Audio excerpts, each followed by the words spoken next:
Now that we've arrived here, I would not change a thing. Knew that we'd survive here and all the goodness we would bring. Of this I sing. Everybody swimming in sunshine, everybody feeling fine. Everybody join the front line, ain't nobody left behind. Everybody swimming in sunshine, everybody feeling fine. Everybody join the front line, ain't nobody left behind. Everybody swimming.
Taking the good with the ups and downs.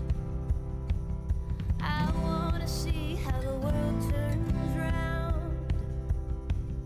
Let's go adventure in the deep blue sea. Home is with you wherever that may be. Home is with you wherever that may be.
Now that we've arrived here, I would not change a thing.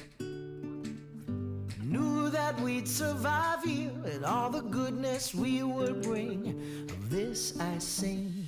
Everybody swimming in sunshine, everybody feeling fine. Everybody join the front line, ain't nobody left behind. Everybody swimming in sunshine, everybody feeling fine. Everybody join the front line, ain't nobody left behind. Everybody swimming.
adventure in the deep blue sea. Home is with you wherever that may be. Home is with you wherever that may be.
Now that we've arrived here, I would not change a thing.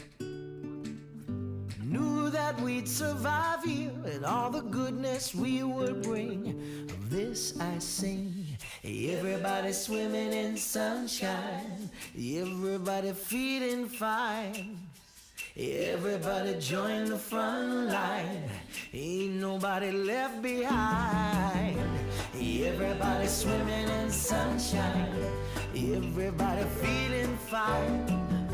Everybody join the front line, ain't nobody left behind. Everybody swimming.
Taking the good with the ups and downs. I wanna see how the world turns round. Let's go adventure in the deep blue sea. Home is with you wherever that may be. Home is with you wherever that may be.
Now that we've arrived here, I would not change a thing. Knew that we'd survive here and all the goodness we would bring. Of this I sing. Everybody swimming in sunshine, everybody feeling fine. Everybody join the front line, ain't nobody left behind. Everybody swimming in sunshine, everybody feeling fine. Everybody join the front line, ain't nobody left behind. Everybody swimming.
Taking the good with the ups and downs.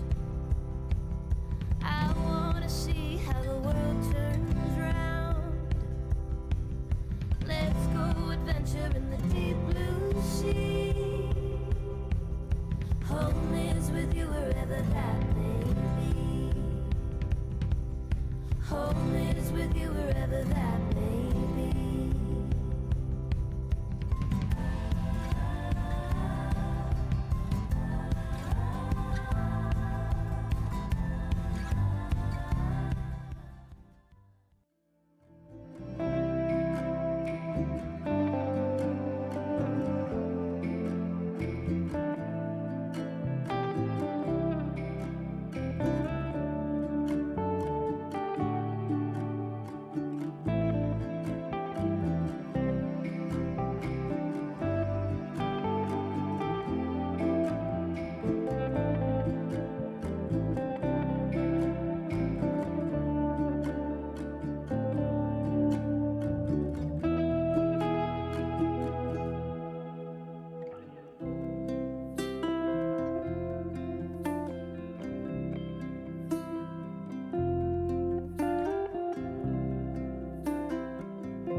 Now that we've arrived here, I would not change a thing. Knew that we'd survive here and all the goodness we would bring. Of this I sing. Everybody swimming in sunshine, everybody feeling fine. Everybody join the front line, ain't nobody left behind. Everybody swimming in sunshine, everybody feeling fine. Everybody join the front line, ain't nobody left behind. Everybody swimming.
Okay. Good morning, councillors. Good morning, officers. I'd like to welcome you all for our ordinary council meeting for the 8th of August 2023.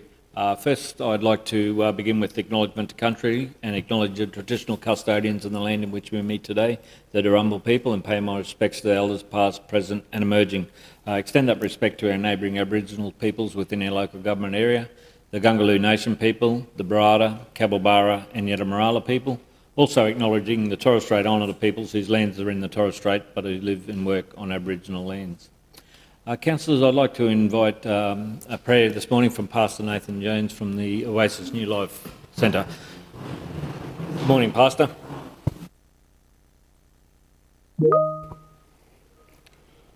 Good morning, Mayor, councillors. Thank you for the opportunity to come and pray for you. Let's pray. Father, we thank you that you are a good God. We love you. We thank you for the opportunity to come together and just to discuss matters about leading our community, our region forward. Lord, I pray today that you would bless our mayor, our councillors, our region, our city, Lord God.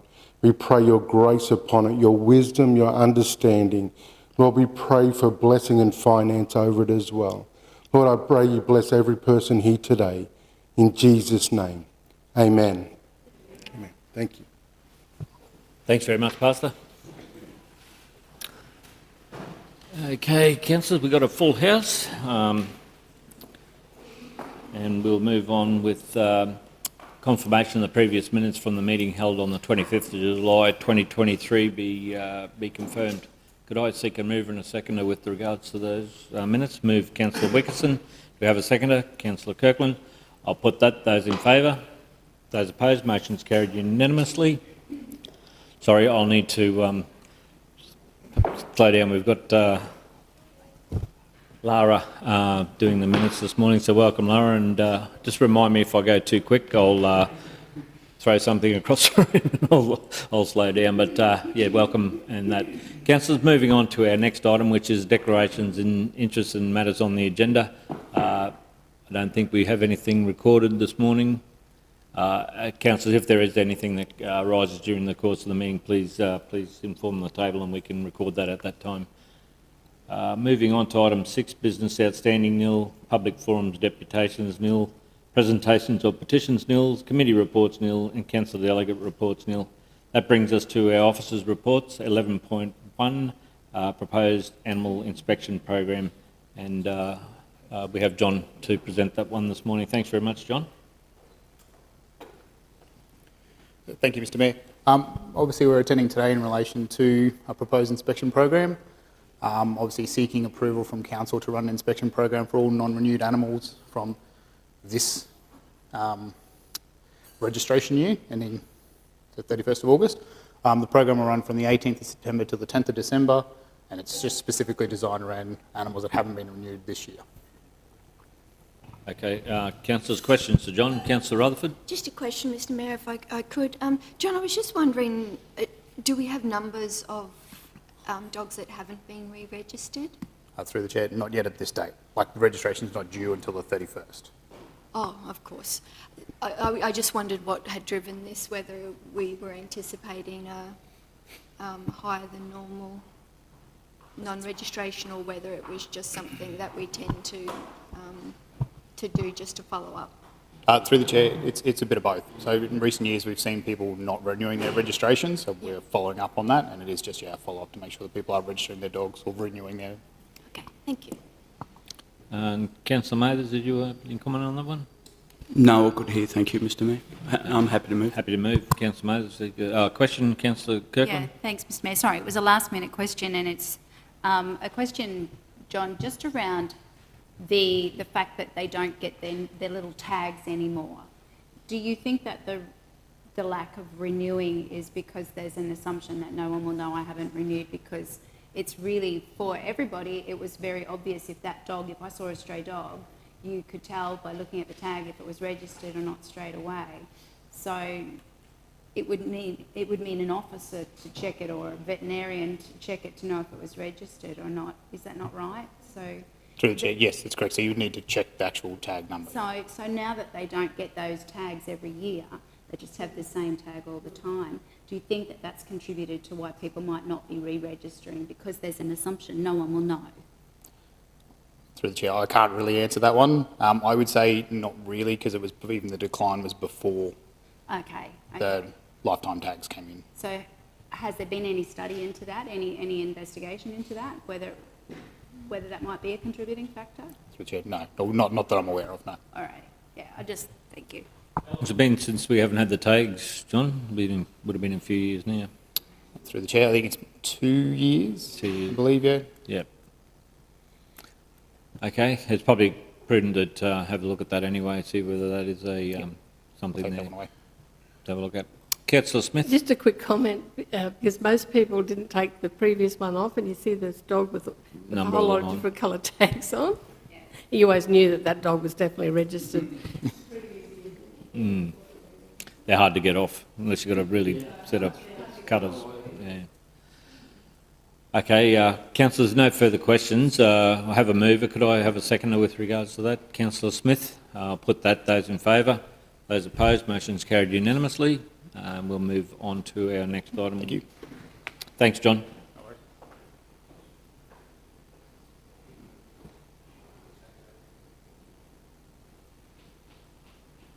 11.2, the Development Incentives Policy concession, and hand over to Ross for that one. Thanks Thank very you, much, Mr Ross. Mayor. I can do the introduction here. I've got Jack here as well if we need to ask any more technical questions on that one.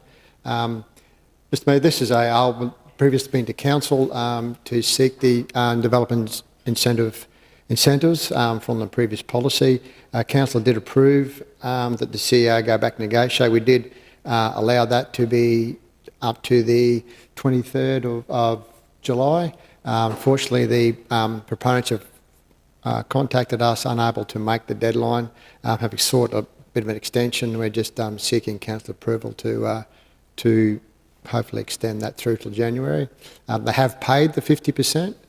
What we're seeking is that will, if they get it completed by this proposed January timeframe, that will be the end of that contributions required. Councillors, any questions for Ross? Councillor Mathers? Thanks very much, Mr Mayor. I've got a couple of concerns with this one, Mr Mayor, so I'll try to make sure they're questions.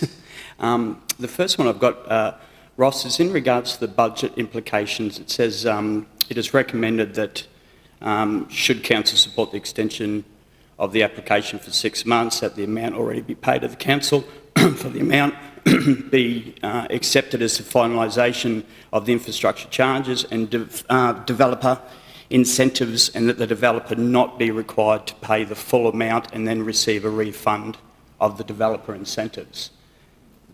That's a little bit confusing. My question to you is, if council didn't endorse this and they had to pay the full amount, that's saying that they would still get a refund of the 50% amount. Can you just clarify that for me, please? Through the chair, what ordinarily the policy required the proponents to pay 100% the fee, and then when it was completed, we'd refund that back. For some unknown reason, they have just paid the 50% fee. So what we're saying is, at this point, because that's happened, and if council do approve it, we won't seek them to actually pay that extra and then give it back to them. We'll just save the paperwork or that administration, I suppose, around, just to simplify the process. Okay, all right, thank you. Another question, if that's right, Mr Mayor. Ross, the other question I've got is in regards to, I know that there was an agreement made with regards to when the project started and then the completion date, and the project was late starting. Has there been any reasons for that? Because we're trying to. It says here that that we should agree to this because it may look like Rockhampton Regional Council isn't supportive of projects like this. Whereas I would think the fact that we've given them 3 chances at this, it shows that we are most supportive of these types of things. So, has there been a reason why they weren't able to start on time? Yeah, through the chair, I might flick to Jack on that one. Reason as to why. I've asked you to come up, Jack. Jack's from Advanced Rockhampton, who's been dealing with this one. So, yeah. Thanks, Ross. Thanks, Jack. Through the chair, I'll have to take that one on notice. I don't have any context for why they didn't begin the project on the prior officer's report. I could tell you that they weren't able to complete on time due to the shortage of builders, supply chain issues. It would be an assumption, but I imagine they were going through the same constraints at the same time. I think we were also under the implications of COVID at the time also. Okay. Any other questions? Thanks, Jack. We'll probably need to get some clarify around that. I think that's probably the reasons in themselves there. Yeah. Okay. I don't think it was addressed in the letter. Another question, Councillor? Mr Mayor, I just didn't know whether this was going to go into debate, whether we can talk again. Well, you can before if you want to have a mover and a seconder with regards to the officer's recommendation. Councillor Rutherford? I had a question. Question. First, before we do that, and probably it's just more the process through to the CEO. I think this one is, Mr. CEO, I don't really have an issue here, but Advance Rockhampton has written this report. I just wondered whether planning get to go over that as well, whether this would go to Alicia and what our planners would have done. So because it's two different departments of council, have we actually spoken and gone, well, this is how we would have treated, the planners would have treated it, and this is how Advanced Rockhampton has treated it, and are they the same? I didn't, through the chair, if I understood the question correctly, it was have the departments communicated about it, Yeah. if that's right. Yes, well, this one, What would have our planners done with this? our planners, Yeah. the planners, in what, sorry? The Well- planners that have been involved in this, like as far as this report, Yeah, normally the planners would present a report like this oh, to us. So what would they have done, and have the two departments spoken? So what typically happens with the development incentives is we continue to log and charge the normal charges that we would do and under any development approval. And then it comes to this side of the organisation in terms of those incentives to either rebate or not. So from our end, we've still levied those charges. It's just whether or not we provide this concession on this side. I'll try and help interpret the question. When this report was developed or put together, was the planning team involved and had some say within this report that's presented to the council table? yep, through the chair, yes, there was planning team, there was finance and there was AR all in the room, and they've all contributed to this report. Thank you, Mr Mayor. I guess I was just looking for consistency to make sure that we had the same things happening, no matter which department of council was was dealing with it. Yeah, I asked that same question to the CEO, but it had reverted over to Advance Rockhampton as, again, looking to support development and in the CBD, basically, and part of that incentive program was to activate and more density in that space. Yeah.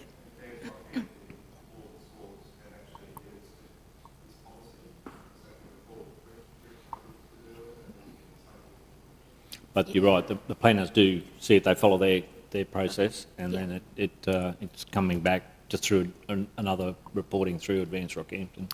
Yeah, and as I said, Mr Mayor, I don't have a problem with that process. It's just about consistency to make sure that everyone's got a buy-in there. Yeah.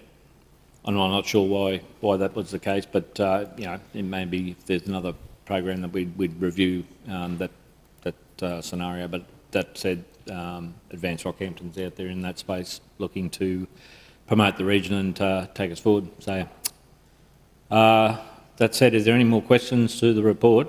If not, I'm happy to move. Seek a seconder. Deputy Mayor, Councillor Fisher. Councillor, I speak in favour of the motion as has been highlighted in the report that there were circumstances there that delayed the project, again through construction material and it's something there that we as a council, wanted to be proactive as far as the incentive program being introduced. That's achieved the goal. We've seen these developments occurring and again increasing the livability of the CBD and adding to the higher density. The incentive program has finished, but I'm putting it out there now that if there are further developers that want to come and talk to the council, that we assess every program, every project on its merits and support that in that space. But as far as this incentive program, it's run its course, and this is the final cab off the rank, so to speak, in that space. So in that vein, councillors, I'm seeking councillors' endorsement of this report and this resolution. Speakers against the motion, Councillor Mathers. Thanks very much, Mr Mayor. Yeah, Mr Mayor, I fully support the program as it stood, and I think when this came to the table, you know, a couple of years ago, I actually moved for it to be extended. But my concern is you know, as the councillors, the officers have put in there that they're concerned that it may look like we're not supporting these types of projects. The issue that I have is it could go to the other extent where it looks like things can be extended and extended without any repercussions whatsoever. You know, there was a decision that was made here quite a few years ago where there'd be a one-off decision made that these developers could still get the incentive. Then there was an agreement made that they would start at a particular time and finish at a particular time. The start date wasn't adhered to. Now the finish date hasn't been adhered to. Now they're asking for another extension. And I just look at equity across everything we do with, we deal with ratepayers all the time, that unfortunately might struggle paying their rates. After a certain amount of time, they can organise to make their payments, to pay off their rates. If they don't adhere to that, they then don't get the ability to go back into those repayments. They go straight to a collection house. So my point is with this is how many more times do we look at extending this? They're asking for 16 weeks, but it's being extended now out to 6 months. I'm very much in favour of these developments. I'm just wondering how long we extend this for. Another speaker for the motion. Councillor Fisher. Thank you, Mr Mayor. Look, probably in all my time on council, we've never seen the perfect storm that has hit regional Queensland as far as the supply problems and as well as the difficulty with tradesmen and all of those. This is one of those ones that I think comes into that just to get people on site and keeping them on site to actually do some of this work is becoming harder and harder. And this, I feel, is why we need to just give this relaxation for this period of time. We're probably lucky that this is the only one, but I do know of other businesses that are struggling, not because they haven't got the work, it's just that they can't get the subcontractors and the suppliers on site. So I urge support for this and just that consideration that we're actually in a really unusual time, and that is creating problems with all businesses and particularly those in the construction field. Another speaker against the motion. Councillor Rutherford. Just a microphone, please. Thought I'd turned it on. Ross, just have to work out how to put this. If they don't complete by this date, do they come back for another extension then? And how do we go about getting the infrastructure charge, the 50% then? Through the chair, if they do seek extension, would have to come back to the table to get a further extension. And at that point, depends on the decision of council. If they want them to pay in full, then get the refund, we can make that decision at that point in time.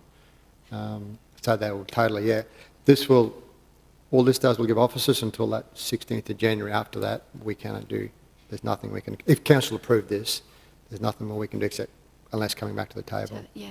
Mr Mayor, I think that's where my head was going was, is it something that we ask them to pay the infrastructure charge, the second 50%, and on completion, by the date they receive that 50% back. It just gives us, given the history of this, it gives Councillor, us... I think this is the last throw of the dice. If they don't do it by their completion date, there's no further extensions. That says that clearly in the conclusion in the report, that there'll be no further extensions or clemency in relation to this one. So I think if this is their last opportunity for that, so I'd take it at that. I mean, they've had enough goes and that's it. And being fair is where the council recommendations being put forward.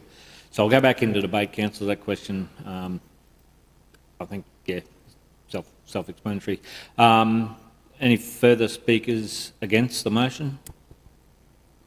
If not, I'll wrap up. Councillors, we've seen many developers go to the wall in the current climate as they struggle to have building materials and meeting their deadlines and their costs, and that's across the country, not only in regional Queensland, but across the country as well. So understanding that we're a proactive council and we want to see development occurring and encourage that in our CBD and in our region, and the understanding the constraints and some of the difficulties there are in the market at the moment, I still, again, support this officer's recommendation, but again, as mentioned, this will be the last opportunity for that for this project to push that support for those incentives to continue. So on that, I'll close debate and I'll call for a division.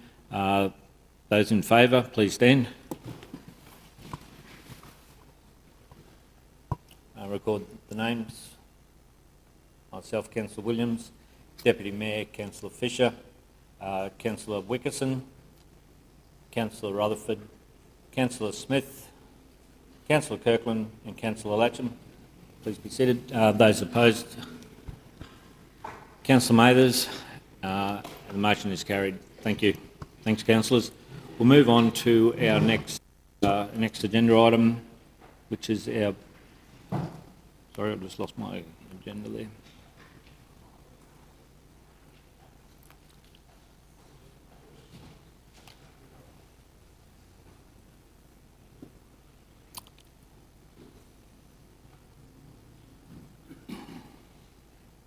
Sorry, 11.3, the 22-23 operational plan report, quarterly progress report. Thanks, Alyssa. Good morning, Mayor and councillors. This report presents Council's operational plan progress report for Q4 of 2022-23, and the report contains a summary of Council's progress in delivering its operational plan targets throughout the financial year as at 30 June.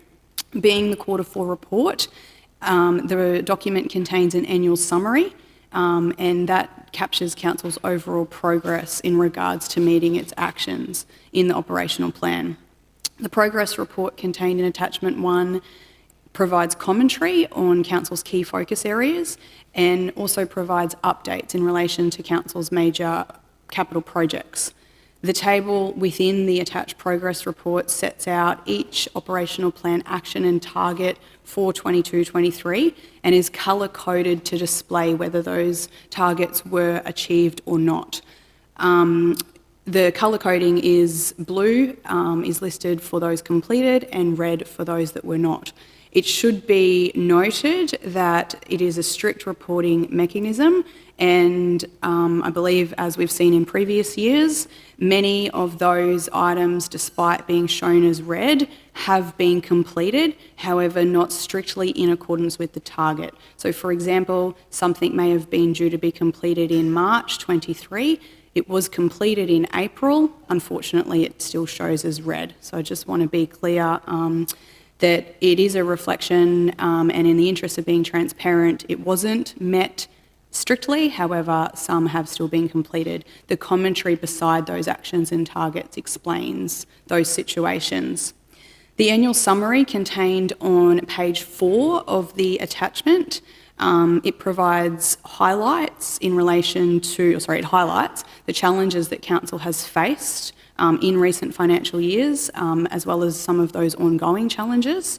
It also discusses some of the strategies adopted by Council to continue to build on and support Council's vision for a successful and sustainable future. And as we get through the report, our CEO will provide further detail in relation to some of those items.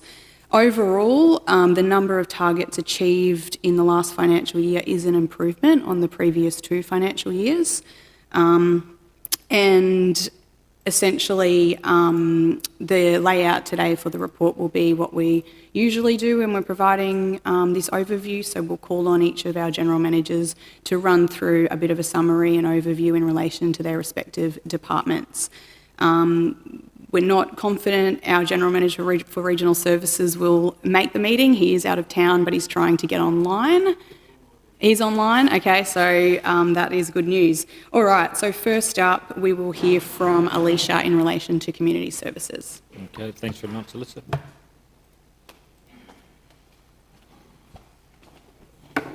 Thanks, Alyssa. Good morning, Mayor and Councillors.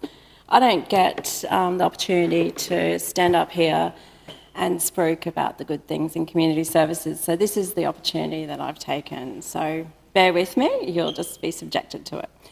So it gives me great pride to present the work and achievements of the wider community services team. So I'm coming up to 3 years now as GM in October, and I'm pleased to say things are reasonably calm for now.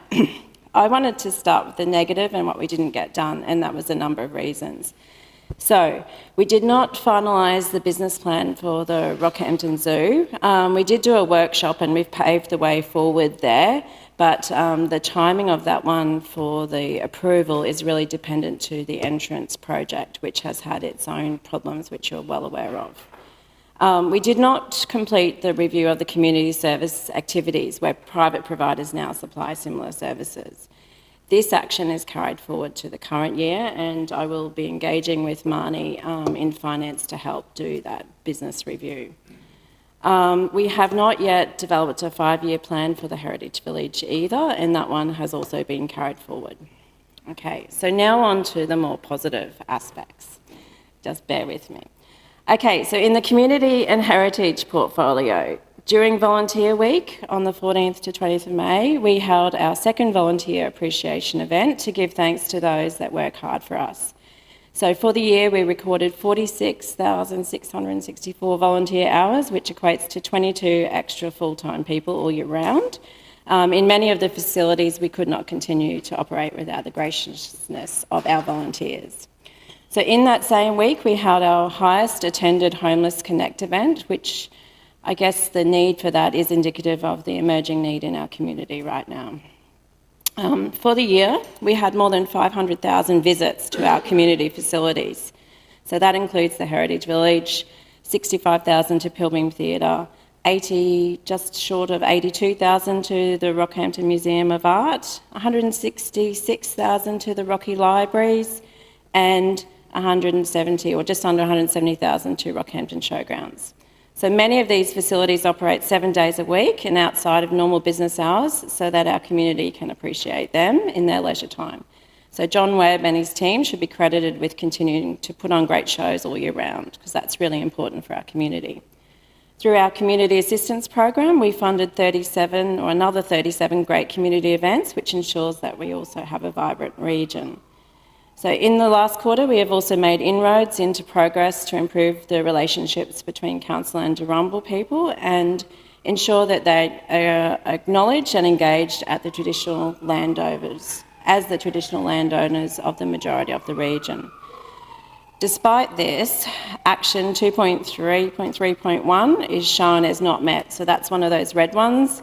Moving forward, I've appointed a Community Relationships Officer who will commence in September, who will assist to progress this relationship further and be Council's representative and key communication points with many of the established community groups in the region. During the year, a report for future burials within Rockhampton and some fresh thinking was presented to Council, which has led to making more space available for burials in Rockhampton without substantial capital investment. So that's been a pinch point for some time now, so it's a great achievement. So we also snuck in the opening of the flat structure in Creek Street just before the end of financial year. It was great to be able to deliver the Nasara structure for the wider community, but it was clearly evident at the opening how meaningful it was for the South Sea Islander community.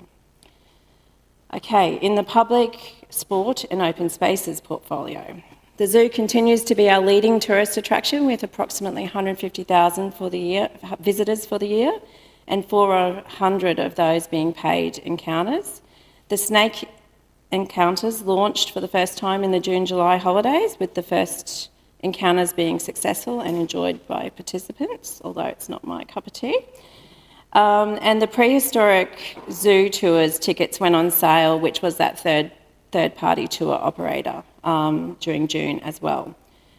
So throughout the year, we've had the white-cheeked gibbons introduced, and we have done some succession planning for our chimpanzee family as well. This has been enabled through continued improvement to the enclosures and the site more generally. The Botanic Gardens' new playground was opened in Parks Week, which was a huge success and attended by many in the community, and a lot has been done there at that site, but there's so much more to do. Work has commenced on the Mount Morgan Pool redevelopment. During the year, the design was completed, building approvals obtained and community engagement sessions held. The project is scheduled to be complete February next year. This last year, we've seen significant effort toward lifting and establishing the service levels in our parks and open spaces. This effort continues in the coming year, as there's still many improvements to be made. The Parks team has brought forward many ideas and suggestions to make their work more efficient and effective, which has made the visible difference possible. Amongst them, we've got a wealth of experience and expertise, and I'm grateful to have them engaged and working towards growing great spaces for our community. Action 2.1.5.2 is marked as red, and this is another one where we've significantly progressed, but we haven't quite done it. That's because we have not finalised those service levels, but we have done significant work towards doing so. It should be noted that it's a significant achievement for Parks was the development and implementation of the Parks GIS app. So that's our sort of key tool moving forward that will give us that base level for service levels. A key achievement in the last quarter was the adoption of the urban greening policy in April. This policy lays the foundation of the region's urban forests to be suitably recognised, managed, protected, enhanced and monitored. Actions will be developed and implemented over coming months. I just went down for an tree inspection down the CBD this morning. So councillors, we will see much more work in that space moving forward. You will have no doubt seen the installation of the fairy lights in East Street and the Central Park fountain working again. Yay. June was a busy month for sporting with the Queensland Country Rugby Union Carnival event, where over 40 games were played in 3 days and many visitors from outside the region. The following week, the Junior State Touch Football Championships were deemed very successful. And it was noticeable impact in the city, with restaurants and shops considerably busier with visitors and traffic too, of course. It was a real one-team effort to make this very large event a success, and I'm proud of the efforts of all. So in the sustainability portfolio, Council finalised the delivery of 72 initiatives within the 22-23 strategy, and developed a new annual action plan to guide priority we developed a new strategy, as well as the action plan to guide our actions moving forward. The community will see significant revegetation works along Yeppan Lagoon, and that has been made possible through partnerships with Capricornia Catchments and Multicultural Australia. Capricornia Catchments continue to maintain Mount Archer, with lantana removal being the focus. This is work that the Health and Environment team sprayed earlier this year, so removal has been made easier. So finally, in the planning and reg portfolio, the planning and reg services are the quiet achievers of council. They represent 33%, or over 13,000 customer requests, more than any other section. Along with these customer requests, there are more interactions with customers via phone calls, emails, face-to-face meetings on site. They have the majority of the difficult customers and clear legislative timeframes to work within.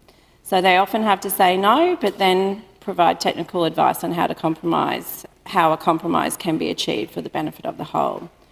So in addition to that churn that they churn through each year, they have also put forward for adoption the 20 to 23 animal management strategy. That's out for review now. The wild dog management plan has been adopted, the vector management plan and dengue management plan, as well as the 22 to 26 biosecurity plan. So that completes some key highlights in each portfolio. And as I said at the start, very proud with the collective efforts of the wider community team. Thank you. Okay, any questions? Yeah, thanks very much for that presentation, Alicia. Is there any questions to Alicia? If not, if I could just comment, Alicia, I think, commend the efforts of the team. We're definitely seeing a lift in the parks and open spaces. And again, that's credit to yourself and the team for acknowledging the councillors with those issues, so we want to see that continue. But comments with the sporting activations as well, that the fields have never been as lush and as green as that they've been, and again that's coming through from our staff providing that advice to those sporting organisations. And from the business side of it, one of the business operators said, been in business for 4 years, and his biggest turnover week was that of the Touch Football Carnival, so that's a tick. Thank you. Thanks. Councillor Wickerson. Oh, thanks, Mayor. Before she gets too far away, also just add some thanks to Alicia and your team. One part I don't think you touched on was the facilities maintenance too. Huge gains made in that area too, with looking after what we've got.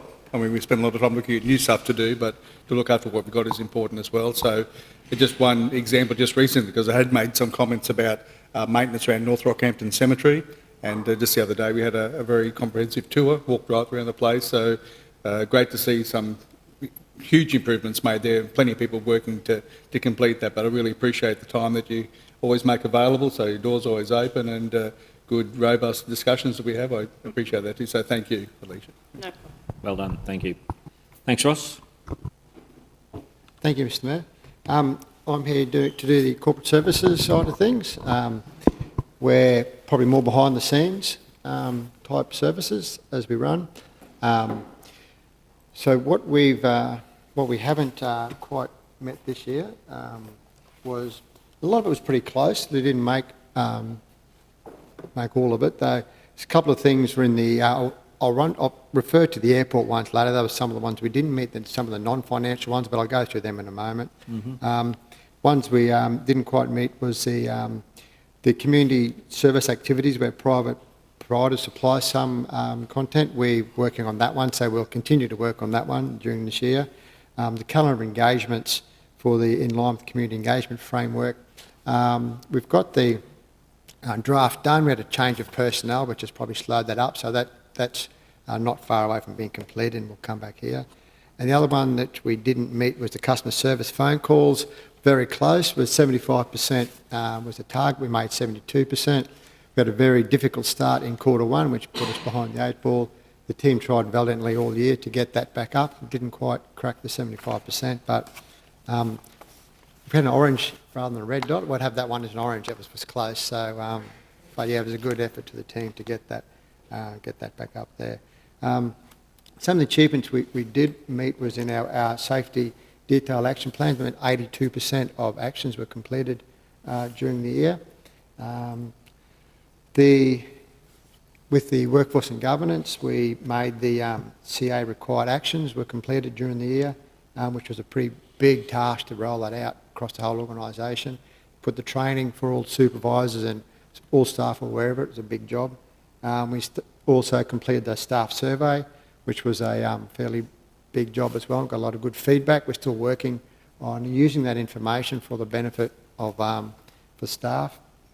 And one of the other ones we did achieve was our transition from our R1 into the cloud, which went very seamlessly. If no one's hearing about it, which is a good thing, which meant it all happened without the whole body work went behind it. But yeah, that's a good thing if no one talks about it. It means it went well. So what I'll quickly on the airport performance, you would have seen through budget how we've actually, airport has financial measures, went particularly well. We haven't quite got the final returns to council yet, financial working through that to finalise the financial statements. It'll be significant improvement on the adopted budget figure, so which was all positive. Something we didn't make, something probably out of our control, and some of the other non-financial targets probably a little bit ambitious that we have reviewed in the 23-24 year. The bird strikes, one which we just missed, but largely out of our control. Birds, bat strikes, largely out of our control. Lost time injuries, we had the measurement as lost time days, and it should, we've only had one injury, but there was 5 days lost, so it sort of makes it look worse than what it is, so we've refined that. The other one we have is a public injuries reported. We had nil at that, which is probably really, and everyone liked that, but we have over 1 million people passing through a public facility, and probably to expect no things which are out of our control, like a trip down a plane stairs and that sort of stuff. We have the reports to that, so we have increased that target a little bit in the 23-24 year, but the things within our control, we think we have that pretty well managed.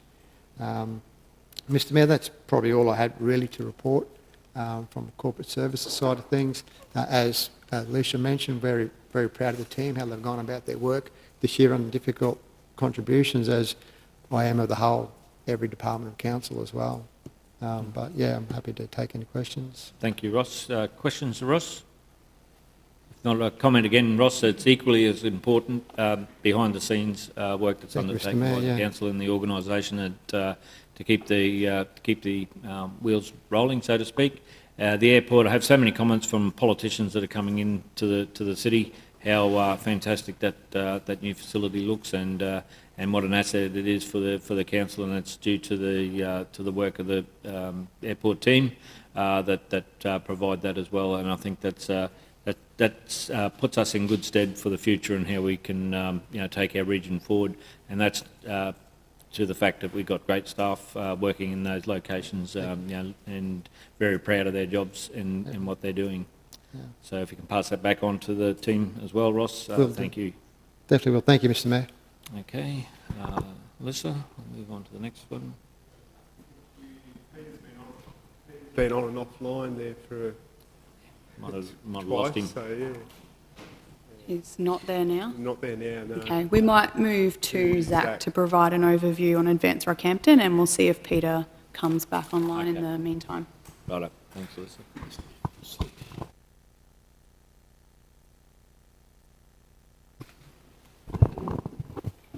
Morning, Zach. Good morning, Mayor. Good morning, councillors. Good morning, everyone. Excited to talk about our Q4 report and share some of our great wins with you all today. First of all, we were able to meet and complete 100% of our actions across the year, and I'd like to share some of the highlights of Q4 with you all. Now, our region's occupancy is sitting at 70%, and 70% if you're a hotel, you're making a lot of money. That is a great number, and strength by strength across all of our different categories between leisure, business, sporting and events. Now, I might break some of our achievements across the 3 different sectors with industry development, our tourism and marketing, and our events. I want to talk about our major events first. So that event team, and I'm so proud of our Advance Rockhampton event team, but also I'm proud of how all of council has, they come together to really deliver these great events, and there's some really great one team values that go on there. I'd say Q4 is our busiest event quarter for the whole year, with kicking off with Rocky Nats. What a great event there. So 57,000 attendance. It really does put Rocky on the motoring radar from right around the nation, and it's a great event to really activate this beautiful CBD and this riverfront that we've got. We then move into the Rocky River Run. That's our athletic event that we put on, and my athletic days are maybe in front of me, but a great event with some great sponsorship. And I've been really proud of the amount of businesses. We've had record sponsorship for all of our events over the last 3 to 6 months. And that's local businesses talking with their feet and their wallets, supporting the events that we put on. Then we had the Rockhampton Agricultural Show. Who could forget Humphrey B. Bear and those working dogs, plus all of the different sections there. And the Queensland Country Rugby Union Championships. And we were able to really bring our city alive and working closely for that rugby union, but also the Queensland Touch that happened in Q1 of this year, to be able to go, well, let's have a beautiful customs house there as the registration point, and when we're inviting all these visitors to our city, let's activate the markets on that Riverside precinct and really bring that Riverside alive, so that the first experience that all these travellers have is on that beautiful riverfront that has been activated. Moving into our tourism and marketing, I love this space.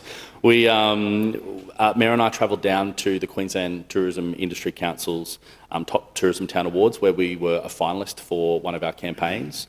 We launched our the Bonza flights, and low-cost carriers for us are a really important market segment to be able to attract and activate visitors to come to our region that may be a little bit more price sensitive, but certainly in that leisure pillar.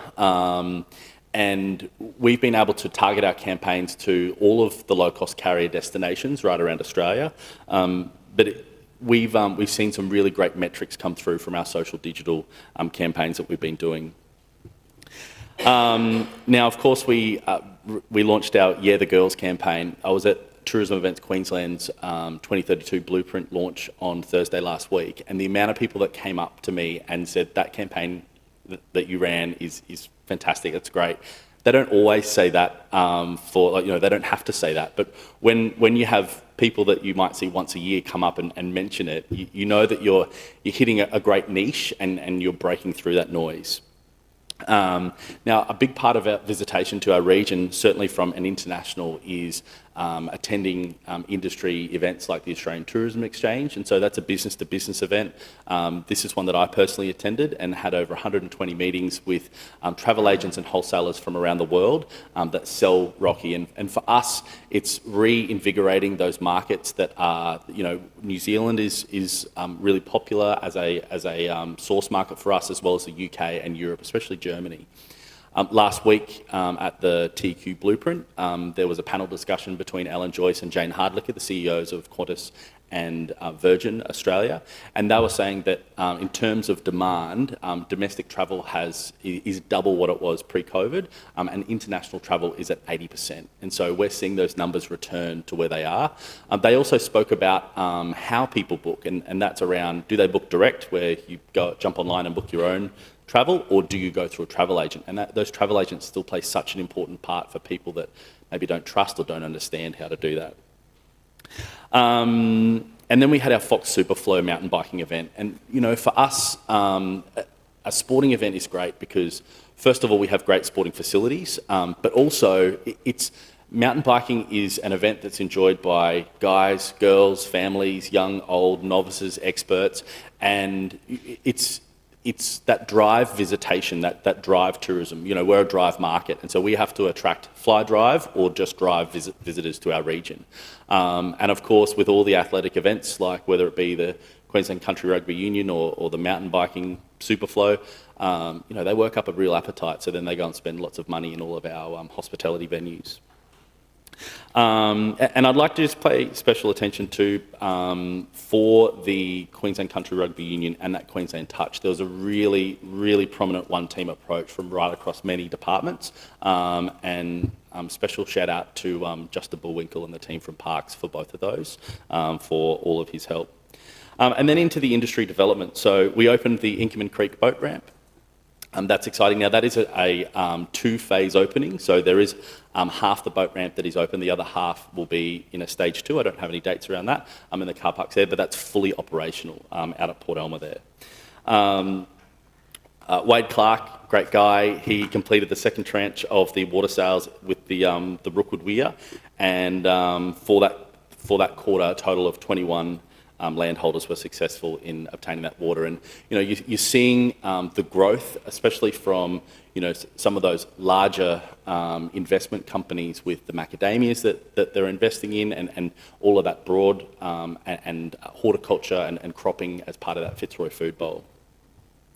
Heritage Minerals, really great to see movement there. So that's the gold mine up at Mount Morgan, and not just gold. There's plenty other precious metals that they're looking at there. So we had the smoking ceremony and turning of the sod there, and they also opened their office here in our CBD. So that's 2 in the last quarter.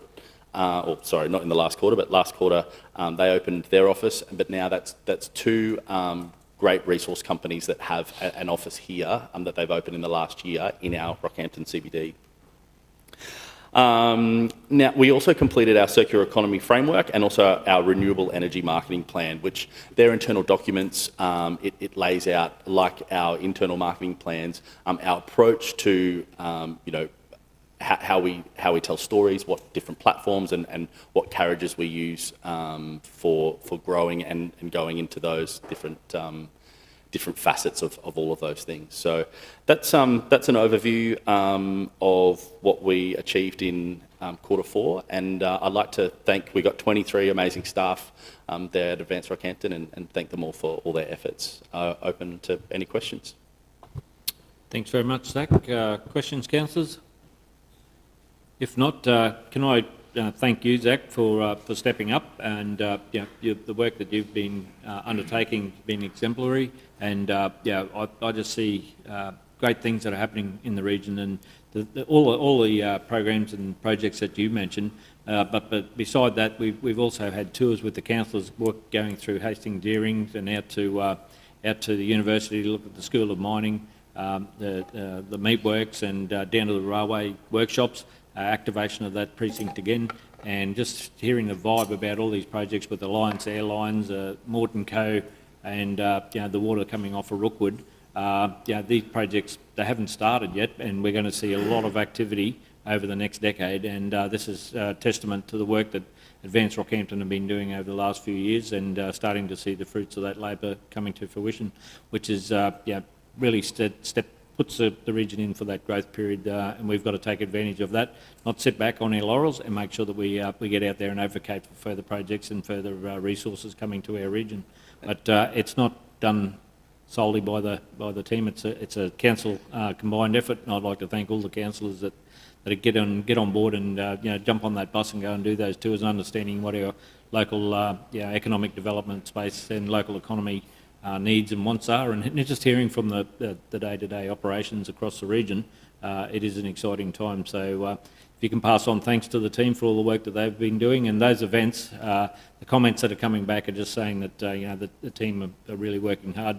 And again, thank the councillors out there during the River Festival, which is another fantastic event for this year. So we're starting to build a full events calendar throughout the year, and that's really starting to resonate with tourists and people coming into the region as well. So thank you. It'd probably be remiss of me not to mention that our GDP increased to 5.7 billion, so all-time high, and our unemployment is all-time low. So that's it's really positive to see the increase there, in line with our Rockhampton Region Economic Development Strategy and Action Plan.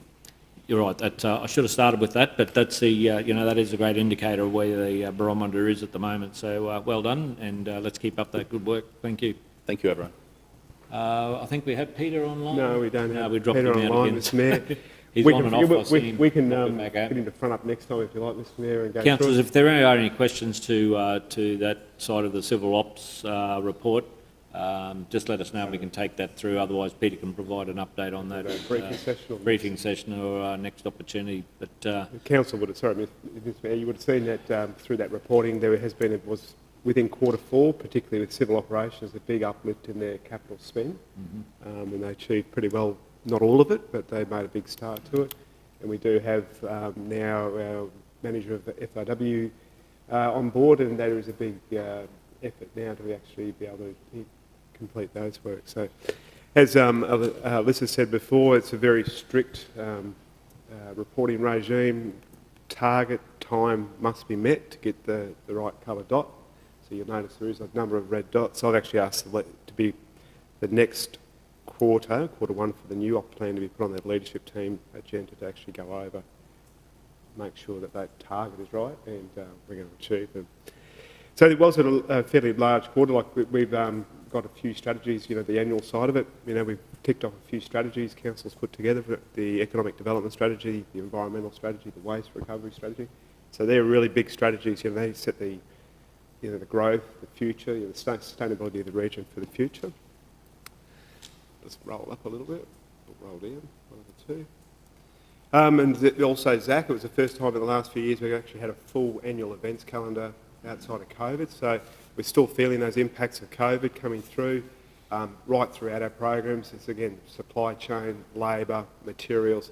They're still difficult and more expensive to get, which hence makes our costs go up and our delays within our program. As Ross mentioned, we've had record numbers of passengers through the airport, and people in airlines like Bonza, do help us a great deal. A lot of effort's gone into our financial for next year, our budget and all that work that we have done. That'll continue on and play a big role in where we are. And overall, the organisation is embracing the council vision, which is the one great region, live, visit, invest. So we are putting that on the front of everything. We used to just adopt it and sit it over here. We've actually emblazed it right at the top of things that we do have to do. So the teams keep looking for better ways of doing things, and that'll keep continuing. That's a part of their role. But as I said, we achieved more of our operational plan targets than we previously had in the last 2 years due to the COVID impacts. But yet there is still some red dots there, of the ones we didn't complete. However, we like to be open and transparent with you, Council, as well as the community, and we'll make sure that we do complete those operational targets. I'm probably happy to take any questions, Mr Mayor. Councillor Smith, Oh, question? just a comment with civil ops. I'd just like to thank Blue for his continued willingness to go to our ratepayer meetings and talk about the roads with our locals. It's not easy. So 2 of them start at 7:30. It's really late when we finish. And he came from another area. He's not a local, and getting used to all our roads has just been a huge job for him. And if you send a query into him, or someone's complaining, and he answers straight away and gets onto it. So I'd just like to thank him. He's just doing a wonderful job stepping into that role. Thanks very much, Councillor Smith. We'll pass that on. Again, it's highlighting the achievements. That there's always room for improvements and ways that we can do things better. And I think, and I'd like to commend the councillors for that work and the staff that we're all in that space. How we can be the best region that we possibly can be. So on that note. I see Peter's back on there. It's not him. Okay. Right, I will, councillors, if there are no further questions, comments, I'm happy to move, seek a seconder. Councillor Smith, I'll put that. Those in favour? Those opposed? Motion's carried unanimously. Thank you, councillors. There be no further business. I'll declare the meeting closed, and thank everyone for their attendance, and thank officers for their reports. Thank you. Taking the good with the ups and downs. I wanna see how the world turns round. Let's go adventure in the deep blue sea. Home is with you wherever that may be. Home is with you wherever that may be.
Now that we've arrived here, I would not change a thing.